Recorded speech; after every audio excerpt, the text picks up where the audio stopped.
মুক্তিযোদ্ধার সন্তান নাতিপুতিরা কেউ মেধাবী না, যত রাজাকারের বাচ্চারা নাতিপুতি হলো মেধাবী, তাই না? 2024 সালের আগস্ট দেশ জুড়ে ছাত্র জনতার বিক্ষোভে উত্তাল রাজপথ।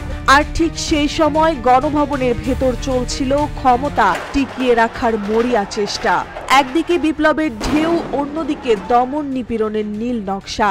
ঠিক তখনই ঢাকার চাংখারপুল, ঢাকা বিশ্ববিদ্যালয় এলাকা ও রাষ্ট্রীয় শীর্ষ মহলে ঘটে যায় ইতিহাসের এক অজানা অধ্যায়। সেই গোপন ঘটনার বিস্ফোরক তথ্য উঠে এসেছে আন্তর্জাতিক অপরাধ ট্রাইব্যুনালে দাখিল করা এক চার্জশিটে, যেখানে আছে আন্দোলন দমনে গুলির নির্দেশ, সশস্ত্র হামলা আর মানবাধিকার বিরোধী অপরাধের বিস্তারিত বিবরণ।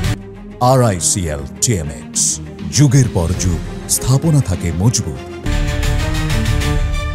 রোববার আন্তর্জাতিক অপরাধ ট্রাইব্যুনালে দাখিল করা ফরমাল চার্জে উল্লেখ করা হয়েছে 2024 সালের জুলাই ও আগস্টে ঢাকার চাংখারপুল এলাকায় শান্তিপূর্ণ আন্দোলনকারীদের ওপর সরাসরি প্রাণঘাতী হামলা চালানো হয় প্রধানমন্ত্রী শেখ হাসিনার নির্দেশে।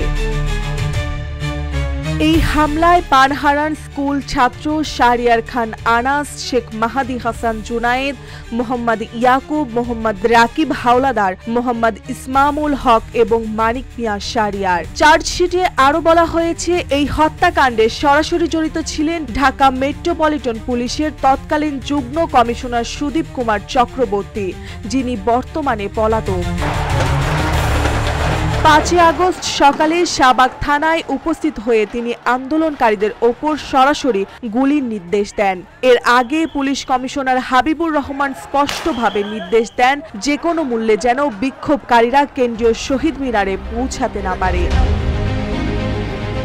চার্জশিটে আরও বলা হয়েছে, 14 জুলাই রাতে শেখ হাসিনার মৌখিক নির্দেশে আওয়ামী লীগ, যুবলীগ ও ছাত্রলীগের কর্মীরা অস্ত্র নিয়ে ঢাকা বিশ্ববিদ্যালয়ের আবাসিক হলে হামলা চালায়। পুলিশের সরাসরি সহযোগিতায় নিরীহ ও নিরস্ত্র শিক্ষার্থীদের ওপর নৃশংস হামলা চালানো হয়।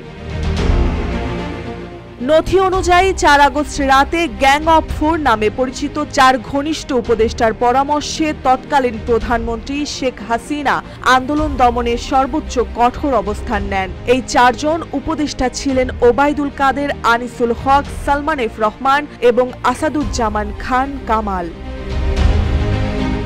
সেই রাতেই গণভবনের এক গোপন বৈঠকে সেনাবাহিনী ও আইনশৃঙ্খলা বাহিনীর শীর্ষ কর্মকর্তাদের সঙ্গে বৈঠকে বসেন শেখ হাসিনা।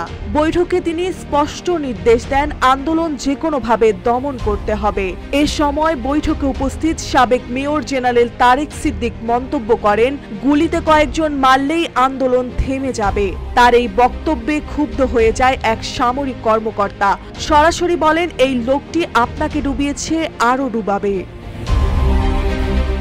চার্জশিটে প্রসিকিউশনের ভাষ্য অনুযায়ী এই দলিল বিশ্বের যে কোনো আদালতে উপস্থাপন করলেও শেখ হাসিনাকে যুদ্ধ অপরাধ ও মানবাধিকার বিরোধী অপরাধে দোষী প্রমাণ করা সম্ভব। প্রসিকিউশনের দাবি, এটি কেবল রাজনৈতিক দমনের প্রমাণ নয়, এখানে রয়েছে গণহত্যা ও রাষ্ট্রীয় সন্ত্রাসের বিস্তৃত তথ্য ও একাধিক সাক্ষ্য প্রমাণ। এই ভয়াবহ চাপ আর অস্থিরতার মধ্যে শেখ হাসিনা ছোট বোন শেখ রেহানা এসে পা ধরে কাঁদতে কাঁদতে অনুরোধ করেন, আপা দয়া করে পদত্যাগ করুন। কিন্তু তখনও শেখ হাসিনা জোর দিয়ে বলেন, আমি ক্ষমতা ছাড়ব না, যা হবার হবে। অবশেষে সেনাবাহিনীর মধ্যস্থতায় শেখ হাসিনার ছেলে সজীব অজেদ জয়ের সঙ্গে যোগাযোগ করা হয়। জয় ফোনে তার মাকে বর্তমান পরিস্থিতির ভয়াবহতা বুঝিয়ে বলেন।